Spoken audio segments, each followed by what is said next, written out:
Et si on suivait le guide, les amis, maintenant, parce qu'on a notre guide Guillaume Crouzet qui nous emmène, je dirais, dans ses meilleurs plans, quoi. Hein, ce que tu as trouvé de mieux à travers la France, évidemment aujourd'hui en centre Val-de-Loire. Et en centre Val-de-Loire, juste à côté, je voudrais vous parler d'une histoire d'amour, d'un véritable coup de foudre entre une ville et un artiste. Cette ville, eh bien, c'est Blois, où nous sommes, et l'artiste, c'est Ben. Cet artiste qui peint des phrases, c'est sa caractéristique. Il y a 20 ans, Blois lui a demandé d'installer sur la façade de l'école d'art de la ville 307 toiles en version plaque émaillée. Et puis, en 2013, eh bien, il a été encore plus loin. Il a installé ici un centre d'art contemporain totalement surprenant, la Fondation du Doute. Pour Colin, C-O-L-I-N. Cet homme qui signe un autographe ne vous est pas familier. Et pourtant, ses œuvres, vous les connaissez. Elles sont signées Ben, l'artiste niçois connu pour ses phrases décalées et un brin provocatrices. Et à Blois, elles s'affichent même sur les murs. Silence. L'art, c'est la pagaille. Ou encore, je tourne en rond. Il n'y a que des questions. L'art contemporain a-t-il un sens? C'est une question.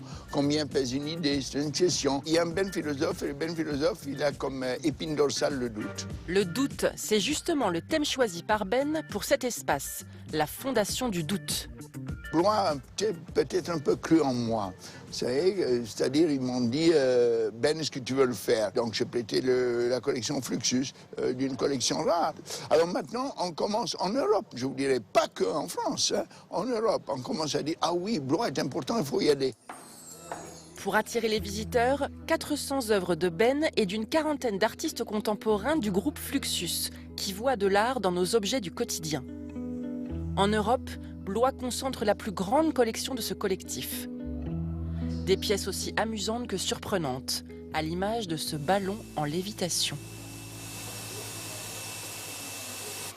Une collection riche et variée dont le directeur du musée est très fier.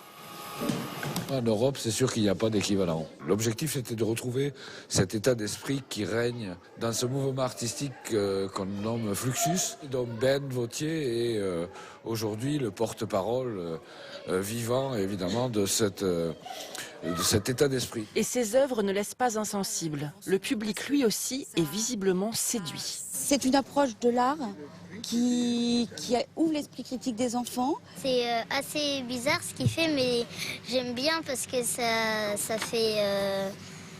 fait comme un nouveau style en fait. Je trouve qu'il y a une énergie unique.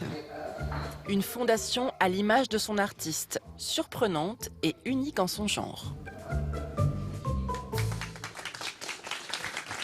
Ah bah je suis en train de... Alors là, je suis dans le four, là. Je me suis fait prendre par la patrouille. Mais moi, je voilà. te pose la question, Vincent. Est-ce que c'est de l'art ou est-ce que ça n'est pas de l'art? La question est posée et je pense que on ne peut pas forcément y répondre. Donc, Ben a gagné. On est dans le doute. C'est un garnement de 80 ans qui nous provoque et on s'amuse avec ces provocations. On a beaucoup de chance d'avoir cette fondation du doute ici à Blois. Et d'ailleurs, à propos de provocation, Ben provoque tout le monde dans la ville de Blois puisqu'on peut y trouver des petits écriteaux sur lesquels on lit ses phrases. Par exemple, quand vous arrivez dans la gare de Blois, il est inscrit sur un écriteau « Blois est-il le centre du monde ?»